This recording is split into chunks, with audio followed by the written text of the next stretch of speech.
नमस्कार मित्रों, सुप्रभात। मैं डॉक्टर सचिन जत्तावार हमेशा की तरह आपके समक्ष एक नया विषय लेकर उपस्थित होता हूँ। आज कुछ थोड़ी सी देरी हो गई क्योंकि एक आयोजन रखा है जहाँ पे भोपाल और आसपास के सभी चिकित्सक आएंगे। पद्म भूषण डॉक्टर अमरीश मित्तल भोपाल आए हैं तो उनका व्याख्यान सुनने के लिए लोग उत्सुक हैं। तो उसी तैयारी में कुछ समय लग गया। पर मैंने सोचा कि मैं अपने मित्रों को तो नहीं छोड़ूंगा, चाहे कुछ भी हो जाए। यह गतिविधि तो बराबर होनी ही चाहिए और इसका तारतम्य बना रहना चाहिए और यह सिलसिला टूटना नहीं चाहिए। मित्रों, मधुमेह को लेकर जागृति बहुत है और उसे ही फैलाने का हम प्रयास कर रहे हैं, जिससे किसी को भी मधुमेह अगर होता भी है तो उसके मन में कुछ ऐसी बातें ना आए कि वो बड़ा अभागा है या उसका दुर्भाग्य है कि उसे मधुमेह हो गया। हम तो कहते हैं कि ये जीवन से जुड़ी हुई बीमारी है, तो क्यों ना इसका इलाज जीवन से जुड़ा हुआ हो। क्योंकि जीवन के अंत तक आपको अपने पैमाने बना कर रखने हैं। जीवन के अंत तक आपको अगर आवश्यकता है तो दवा लेनी है, चिकित्सक की सलाह लेनी है। तो ये जो बात है, इसमें ज़रूरी है कि यह पुट होना ज़रूरी है कि रोज़मर्रा के खान पान से, जीवन की कार्यशैली से, आचार व्यवहार से भी इसका इलाज निकल के आना चाहिए।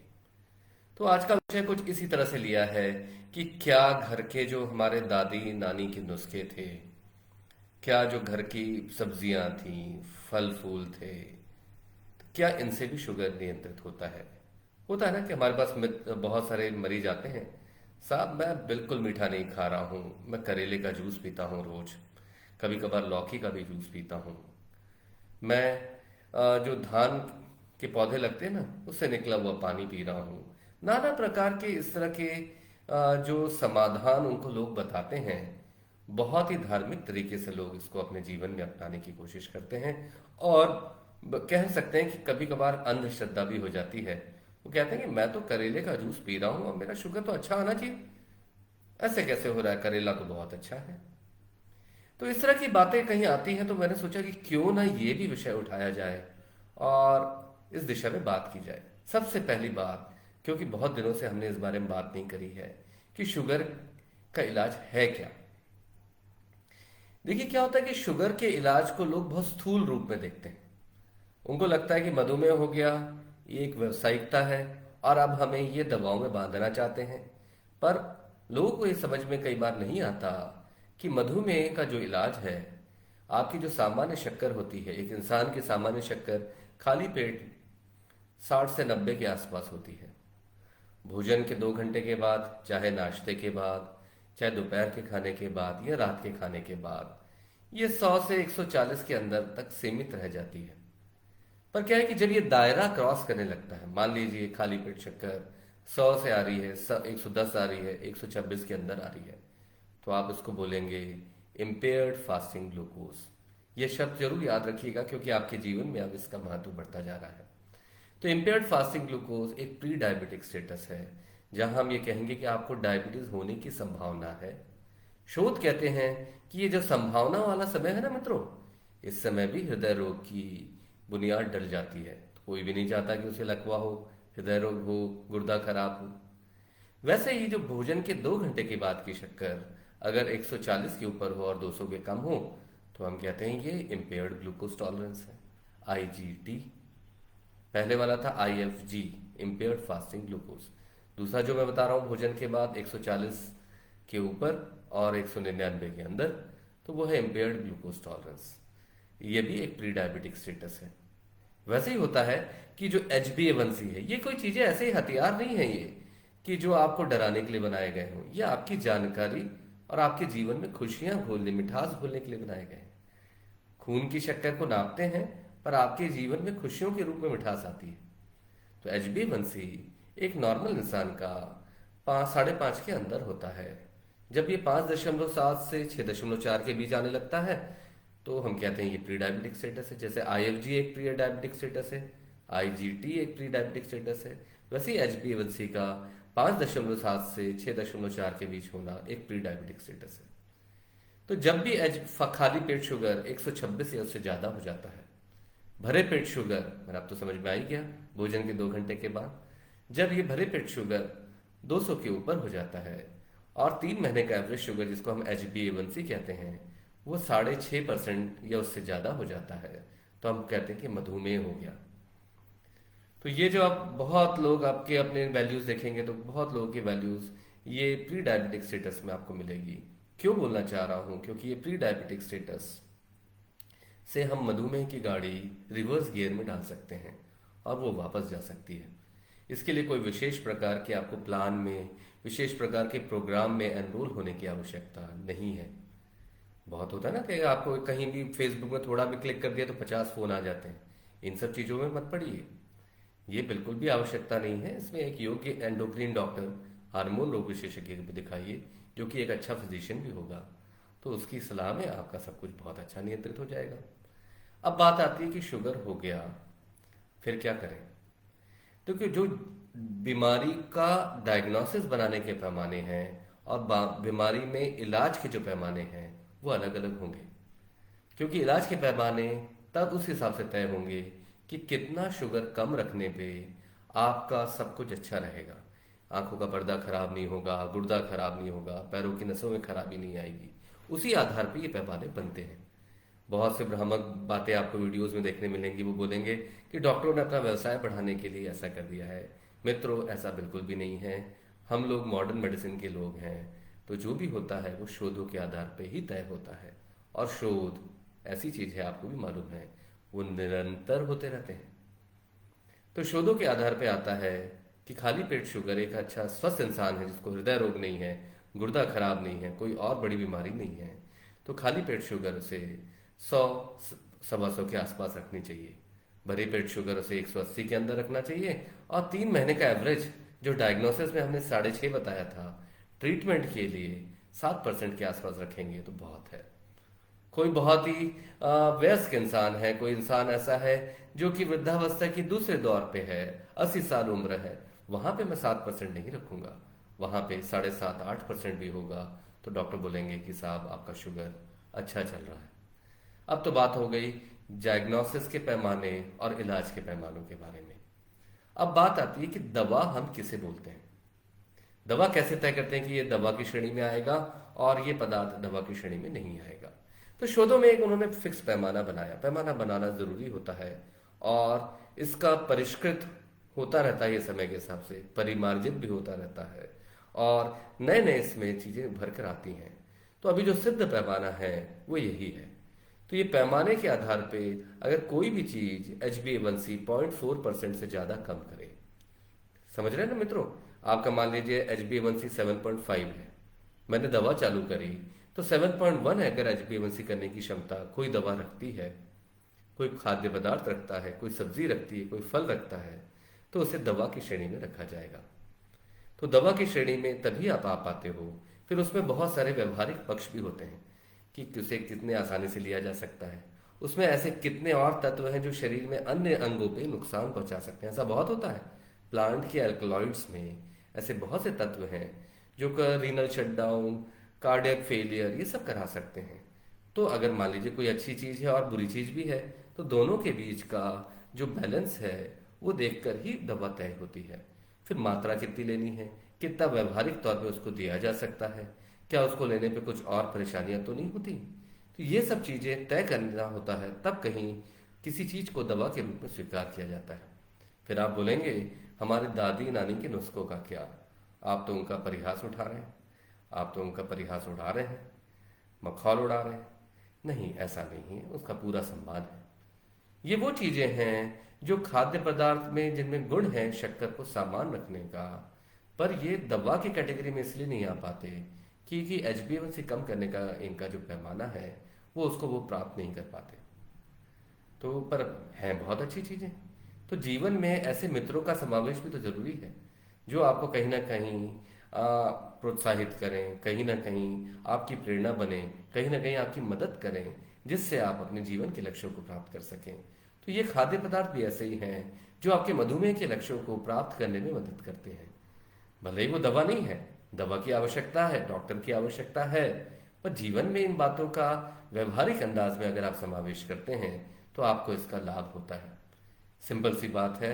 बहुत सारे मैंने शोध देखना चाहे कि कहाँ कहाँ इन चीज़ों में बहुत शोध हुए हैं, तो मैं सर्च कर रहा था, बहुत सारी चीज़ों पे बहुत शोध हुए हैं जो निर्विवाद बातें हैं, जहाँ पे बहुत कुछ एका भी है। जैसे एक मैंने पढ़ा, गुड़मार्ग। गुड़मार्ग शब्द से ही समझ में आ जाता है, गुड़ की मिठास, अगर इसको खाने से गुड़ की मिठास मुंह में खत्म हो जाए तो वो गुड़मार है।